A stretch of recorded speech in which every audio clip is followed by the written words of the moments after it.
Vocês já ouviram falar sobre a experiência de Milgram? Essa experiência ela consistiu no seguinte: haviam três participantes, o condutor, o professor e o aluno.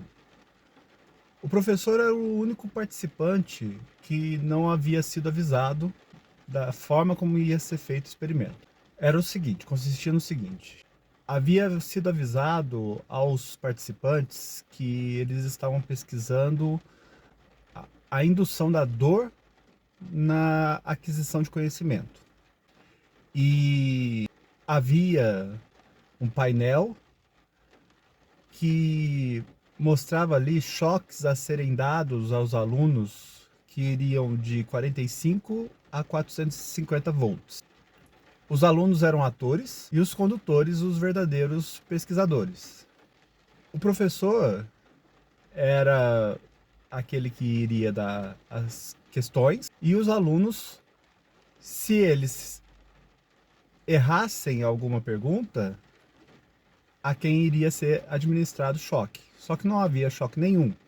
Os alunos eram atores e quanto mais houvesse a voltagem do choque, mais o aluno iria mostrar desconforto e até, se fosse o caso, gritar de dor. Começaram a fazer os testes e alguns alunos, de forma proposital, começaram a mostrar, errar. Foram dados, né, choques inexistentes neles, porque não havia nenhuma máquina de choque. E o professor foi administrando choques nos alunos, pelo menos ele achava que isso estava acontecendo. Os alunos começavam a mostrar desconforto e foi aumentando os choques. Muitos professores foram até os últimos estágios das voltagens sem nenhum questionamento. Só que a maioria começou a, quando o aluno começou a gritar, começou a mostrar desconforto, os condutores da pesquisa chegavam aos professores e falavam o seguinte: ó, você tem que continuar, você deve continuar a pesquisa. E com essas falas, com essas afirmações, os professores, a maioria dos professores, né, administravam os choques, inclusive os mais pesados, inclusive aqueles que poderiam, né, machucar bem o aluno. Bom, enfim, o que essa pesquisa nos diz? Ela nos diz duas coisas principais. Quais as ações que a gente pode tomar, principalmente quando uma pessoa em situação de poder nos leva a tomar essa ação. Ou seja, a falta de pensar, e aí é que eu retomo um conceito também fundamental para a gente entender esse processo, que é o de banalidade do mal da Hannah Arendt. Ou seja, a ideia da falta do pensamento, da falta do pensamento crítico, faz com que o indivíduo, às vezes, ele tome atitudes sem pensar, pura e simplesmente porque está ouvindo uma ordem.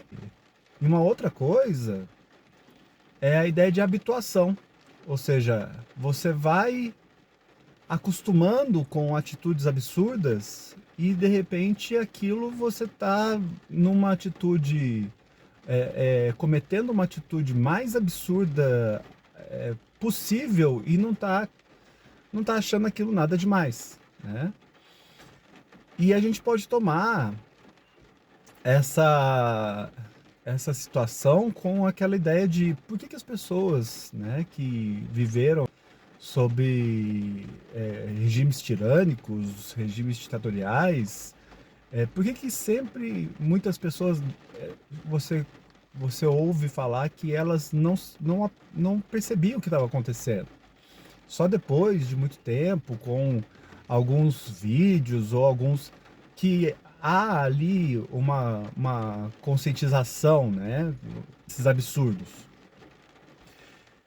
E é exatamente o que a experiência nos mostra. Ou seja, essas pessoas começaram a se habituar aos horrores, começaram a se habituar aos acontecimentos absurdos. E, por exemplo, isso pode começar com uma frase boba, com uma brincadeirinha, como uma atitude inocente. Hoje em dia, se você for analisar, com a ideia de ir contra o politicamente correto, né? E aí você começa a achar que você pode ultrapassar determinados limites porque tudo é justificado, tudo pode. E aí você começa com uma brincadeirinha, com uma bobagemzinha, de repente você está se habituando a falas as mais absurdas, que podem levar a ações absurdas, né? Então, uma coisa é você chamar um determinado grupo de lixo. Depois você já começa a chamar esse determinado grupo de ratos. Depois você já começa a chamar esse determinado grupo de baratas. Depois você começa a chamar esse determinado grupo de não humanos. E ali já tem o processo de você tentar excluir essas pessoas e às vezes até exterminar, né? Essas pessoas na habituação. Bom, enfim. Qual seria então as atitudes que a gente poderia tomar para tentar evitar ou pelo menos diluir ou curar essas atitudes? Bom, alguns estudos da psicologia social vão falar que você tem que ser confrontado com o avesso daquilo que você prega. Então, por exemplo, conhecer uma cultura que você tem um estereótipo na sua cabeça. Conhecer um grupo político que você tem um estereótipo na sua cabeça. Conhecer um país que você tem um estereótipo na sua cabeça.